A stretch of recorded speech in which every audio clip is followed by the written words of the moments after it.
I just wanted to go back your time in the U.S. about door-to-door selling. So probably that is the time where you're, door knocking, and during those times, there's always a term where you knock 100 doors, maybe one or two get, became convert to a sale.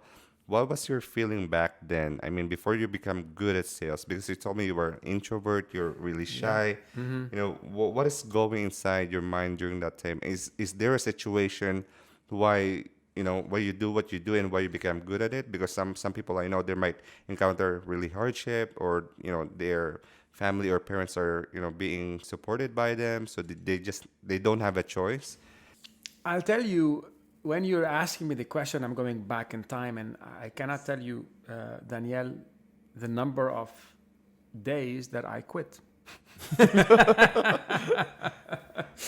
So I remember I quit in my mind, and it was when you're trying and not succeeding, you get frustrated. And so I remember going to my manager, and he said, Ramez, I said, okay, Tom, I don't think this knife job is for me. I'm gonna quit. I'm gonna find something else. And he said to me, Ramez, thank you for sharing this with me. I'm like, why is he thanking me? I'm quitting. He said, look, deep inside, the reason why you feel the way you feel is because on the inside, you can do this much, means a lot. Yes. But right now, you're only doing that much, means a little.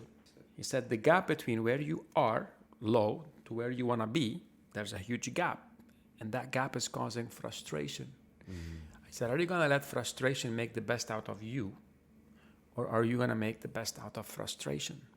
So when he said that, that was when, and then he told me, he goes, Ramez, what happened to your international dream?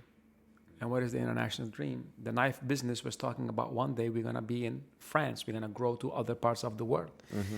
Now, being Lebanese, I spoke French. I was like, wow, that'd be a great opportunity for me to grow with the organization and one day become a manager with that company. So it was an aspiration. It was a why. They say if you have a big enough why, a big enough reason, you'll overcome any obstacle. And it was the reasons. And all what he had to do is press this button. What happened to your international business dream? What happened to going to? I was like thinking, am I gonna let a no stop me? Am I gonna let frustration paralyze me, or utilize that frustration and you channel the energy to find the answers, to learn how to better prospect, how to present, how to really, I learned the principle of selling is serving, Zig Ziglar. In order to get what I want, I got to help someone else get what they want first. But all these little, I'd say, levels of awareness of what I was doing were opening up one at a time.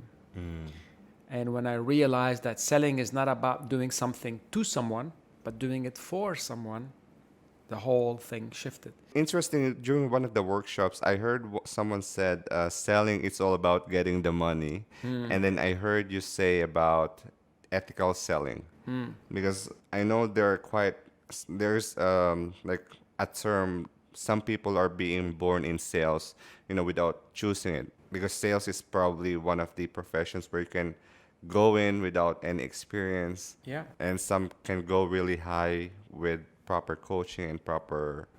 So there is always going to be a need for human interaction between people. And the principle of ethical coaching is the simple notion where treat others the way you like to be treated. Or treat others the way they like to be treated. So maybe the golden rule is about treat others the way you like to be treated, but then even a better rule, the platinum rule, is about, this is Tony Alessandro, treat others the way they like to be treated. But there is some simple human decency that comes into place. Would I sell you something that you don't need, right? Okay, if I sell it to you, I convince you right now, but then later on, if the need wasn't truly established, you come to realize, man, this guy Ramez is a sneaky guy, and he convinced me to buy something which I broke or wasn't as good as he said, or So how will you describe me later? So I made my bucks for the moment, but I ended up ruining that experience for the person. So to me, I think there has to be longevity. So the biggest thing that people have to ask is, am I in business for just one day? Or am I in business for 30 years? I have built a career around selling for 30 years. If someone would have told me that I'm going to start selling knives and make that a career of mine and then teach others that, I would have said, you must be nuts. Okay?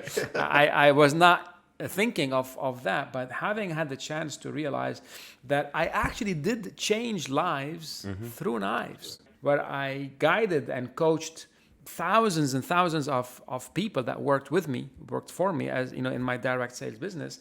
And now when I go and talk at different events and conferences and company functions, to really bring people this hope message. Yes. And this hope message isn't a fluff out there. It's based on science. It's based on really, today, research. So there are simple principles. People have this one big formula. So here's the thing. If people always, so some of our audiences might be small business owners, entrepreneurs, and coaches. All right.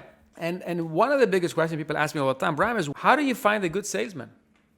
What is a good salesman? So the science, the research shows that there are two main traits that make a good salesperson. And you know what the first one is? Empathy. Empathy. Now, what are some elements or what are some traits that show empathy? How about listening? Yeah. How about nodding? How about not interrupting a person talking? How about testing your understanding? How about going along? So this is a way of having a two-way conversation versus, so if you're listening, you're testing, and it releases a certain level of oxytocin. It's a happy hormone. Yeah. So research shows that when you're being empathetic, oxytocin is being released. So unconsciously what's happening, people feel comfortable. Yes. People build trust in that person. Yes. The opposite is true. If there is lack of empathy, so someone is, let's say, doesn't listen very well, is a bit aggressive, is being pushy, do you like that? No.